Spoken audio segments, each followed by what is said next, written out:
Class 10th trigonometry NCERT book में chapter number 8 है ये। इस वीडियो में हम सीखेंगे टाइप फर्स्ट वाले क्वेश्चन को कैसे सॉल्व करते हैं। ठीक है, तो बेसिकली ट्रिग्नोमेट्री के अंदर हम राइट ट्रायंगल का अध्ययन करते हैं। ठीक है, राइट ट्रायंगल के बारे में हम पढ़ते हैं ट्रिग्नोमेट्री के अंदर। ठीक है, तो आ जाओ बेटा पहले राइट ट्रायंगल को देखते हैं।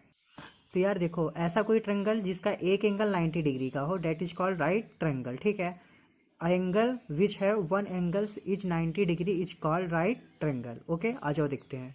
ये आपका राइट ट्रायंगल है। ठीक है, इसका ये जो एंगल बी है, एंगल जो बी है वो कितने डिग्री का है? 90 डिग्री का। ठीक है, तो अगर एक एंगल आपका 90 डिग्री का है तो वो कैसा ट्रायंगल होगा? राइट ट्रायंगल होगा। ठीक है, अब देखो यार, इसमें हमें क्या बेसिकली समझना है। ठीक है, कि इसकी देखो एक ट्रायंगल है जैसे, तो ट्रायंगल में कितनी साइड होंगी? 3। देख लो यहाँ पे 1 2 3, यानी कि ए बी बी सी और सी ए।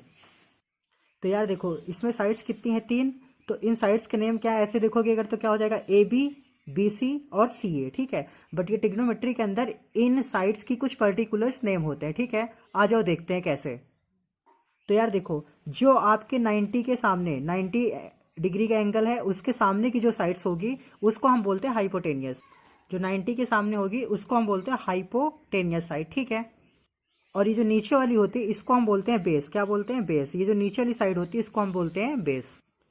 और ये जो ये वाली साइड्स होगी इसको हम बोलते हैं परपेंडिकुलर। परपेंडिकुलर यानी कि जो 90 को बना रहा हो, बेस के साथ में जो 90 डिग्री बना रहा है, बेस के साथ में जो 90 डिग्री बना रहा है, this side is called perpendicular. ठीक है, एंड 90 एंगल्स के सामने वाली जो साइड्स होगी उसको हम बोलेंगे हाइपोटेनियस। ठीक है, आ जाओ इसका डिफरेंट टाइप्स के फिगर देखते हैं।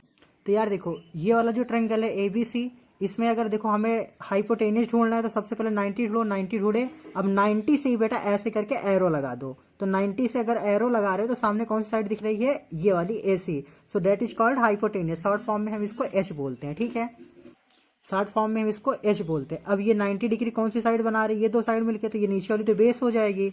ठीक है, इसको शॉर्ट फॉर्म में बी बोलते हैं, और ये क्या हो जाएगा आपकी परपेंडिकुलर। शॉर्ट फॉर्म में इसको पी बोलते हैं। ठीक है, कोई दिक्कत यहाँ तक? अब अगर ये वाला आपका ट्रायंगल होता और 90 यहाँ पे होता तो हाइपोटेनस क्या होती? इसके सामने वाली, नहीं ये एच हो जाएगी। कोई से भी आप एक बी मान लो और एक ये क्या हो गया? एच। ठीक है, आ जाओ एक फिगर और देखते हैं।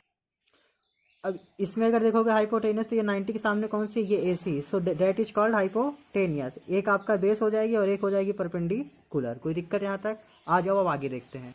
तो बेटा आप लोग को ये क्लियर हुआ कि किसी भी राइट ट्रायंगल में परपेंडिकुलर कौन सी साइड होती है, बेस कौन सी साइड होती है और हाइपोटेनस कौन सी साइड होती है। एक बार फिर से देख लो। जो 90 के सामने होगी डेट इज कॉल्ड हाइपोटेनियस। जो नीचे वाली साइड होगी उसको हम बेस बोलते हैं, और जो ऐसे करके एकदम खड़ी रहती है उसको हम परपेंडिकुलर बोलते हैं। जैसे इसमें देखो, ठीक है, ये 90 के सामने हाइपोटेनियस, नीचे वाली साइड को बेस हमेशा बोलते हैं, और जो खड़ी रहती है उसको परपेंडिकुलर बोलते हैं। ठीक है, आ जाओ आगे देखते हैं।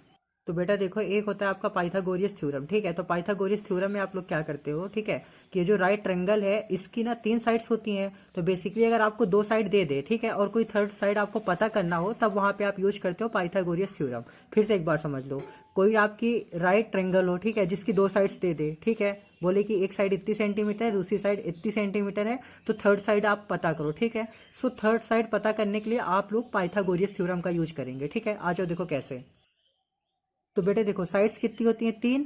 ठीक है, तो इसके जो पाइथागोरस थ्योरम ने जो फार्मूला दिया था, ठीक है, वो 3 ठो फार्मूले दिए थे, क्योंकि 3 साइड्स अलग अलग होती है, एक बेस होती है, एक परपेंडिकुलर, एक हाइपोटेनियस। ठीक है, तो तीनों साइड्स को निकालने के लिए अलग अलग फार्मूला है। आ जाओ देखते हैं कैसे। तो यार देखो, हाइपोटेनियस निकालने के लिए एक का क्या होता है? अगर आपको हाइपोटेनियस पता करना है तो परपेंडिकुलर और बेस, ठीक है, बेस निकालना है तो ये फार्मूला यूज करोगे, और अगर परपेंडिकुलर निकालना है तो ये फार्मूला यूज करोगे। ठीक है, आ जाओ देखो कैसे।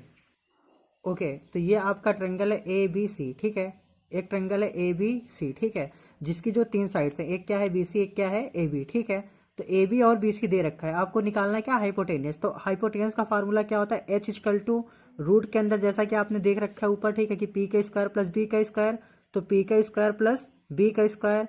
तो पी की वैल्यू कितनी है? बोलो बेटा, पी की 4 है, तो ये हो गया आपका 4 का स्क्वायर, और बी की कितनी है? 3, तो ये हो गया आपका 3 का स्क्वायर।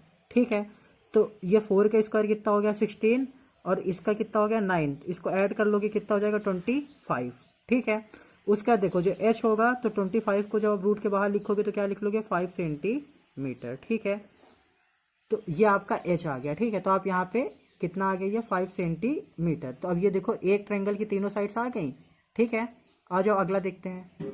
अब अगर मान लो ये वाला हमारा फिगर होता, ठीक है, तो इसमें देखो 5 सेंटीमीटर हाइपोटेनियस दे दिया है और बेस कितना दे दिया है 3 सेंटीमीटर। अब आपको निकालना क्या है, ये होगा परपेंडिकुलर, है ना बेटा।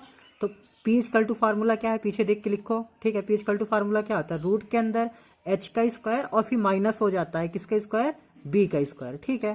तो अब ये देखो, ये तुम्हारा h की वैल्यू कितनी है 5, तो 5 का स्क्वायर देन माइनस कर दीजिए आप 3 के स्क्वायर से, ठीक है। अब 5 का स्क्वायर यानी कि कितना हो गया 25 माइनस 9 इक्वल टू रूट के अंदर कितना आ गया 16, ठीक है।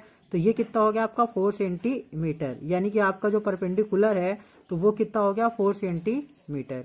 कोई दिक्कत यहाँ तक, परपेंडिकुलर कितना हो गया बेटा 4 सेंटीमीटर। आ जाओ बेस वाला देखते हैं। अब बेटा देखो, अगर आपको बेस निकालना है, हाइपोटेनस परपेंडिकुलर दे रखा है, तो बी इक्वल टू रूट के अंदर क्या होता है, रूट के अंदर होता है आपका h का स्क्वायर माइनस p का स्क्वायर, ठीक है। अब ये देखो h का स्क्वायर यानी कि 5 का स्क्वायर देन p यानी कि 4 का स्क्वायर, ठीक है। तो h का स्क्वायर कितना हो गया 25 और ये कितना हो गया 16, सब्ट्रैक्ट कर लीजिए तो कितना आएगा आपका 9, ठीक है। और 9 को कितना लिख सकते हैं हम 3 सेंटीमीटर, तो बेस कितना आ गया 3 सेंटीमीटर, ठीक। तो बेटा देखो, जो बेसिकली आपको हम फार्मूला बताए हैं उसमें आपको क्या करना है कि परपेंडिकुलर बेस हाइपोटेनस अलग अलग फाइंड आउट करना है, ठीक है। इतना जब आप कर लोगे तो आ जाओ आगे देखते हैं।